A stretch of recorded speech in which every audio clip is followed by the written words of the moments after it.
মাত্র 7 সেকেন্ডের একটি ফুটেজ, আর তাতেই স্পষ্ট ইরানি হামলায় কিভাবে মুখ থুবড়ে পড়েছে মার্কিন প্রতিরক্ষা ব্যবস্থা।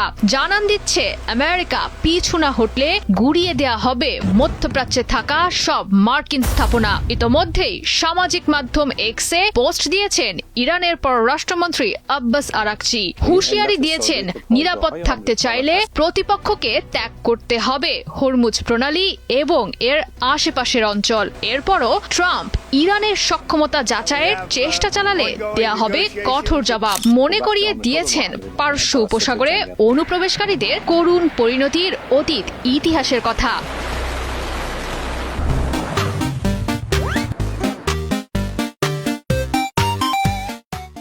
এরই ধারাবাহিকতায় বাহরাইনের মানামায় থাকা মার্কিন নৌবহর 5th ফ্লিটে হামলা চালিয়েছে আইআরজিসি। ক্ষেপণাস্ত্র হামলা চালিয়েছে জর্ডানের পূর্বাঞ্চলের আল আজরাক বিমান ঘাঁটিতে। ধ্বংস করেছে 4টি গুরুত্বপূর্ণ লক্ষ্যবস্তু, যার মধ্যে আছে মার্কিন এবং তাদের মিত্রবাহিনীর ব্যবহৃত F-35 যুদ্ধ বিমানের হ্যাঙ্গার এবং মার্কিন সেনাবাহিনীর কমান্ড অ্যান্ড কন্ট্রোল সেন্টারের মতো গুরুত্বপূর্ণ স্থাপনা।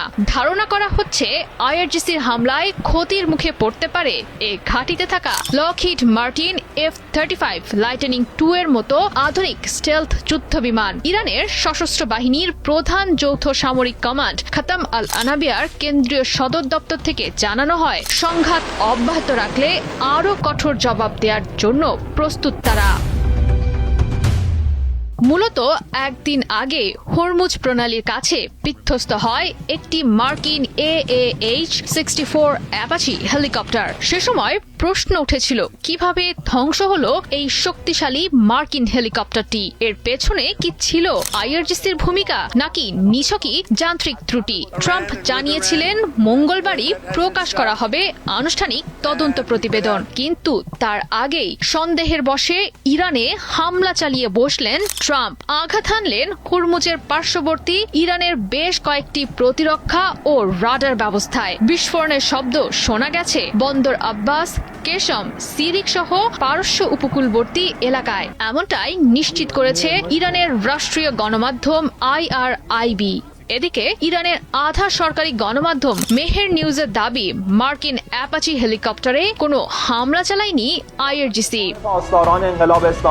খাতাম আল আনাবিয়ার সদর দপ্তর থেকে বলা হয়, ইরানে হামলা চালিয়ে বোকামির পরিচয় দিয়েছে ওয়াশিংটন। মিথ্যা অজুহাত দিয়ে অবৈধভাবে আঘাত এনেছে ইরানের বিভিন্ন গুরুত্বপূর্ণ স্থাপনায়, যার জেরে পাল্টাপাল্টি সংঘাতে আবারও জড়িয়ে পড়েছে প্রায় অর্ধশত বছরের পুরনো প্রতিদ্বন্দ্বী ইরান এবং আমেরিকা। ধোঁয়াশা সৃষ্টি হয়েছে উভয় পক্ষের মধ্যে চলমান যুদ্ধবিরতির কার্যকারিতা নিয়ে। প্রশ্ন উঠেছে, তাহলে কি শান্তি চুক্তির বদলে সংঘাতের পথেই হাঁটছেন ট্রাম্প এবং মোজতবা খামেনি? জয়া সরকার, ৭১।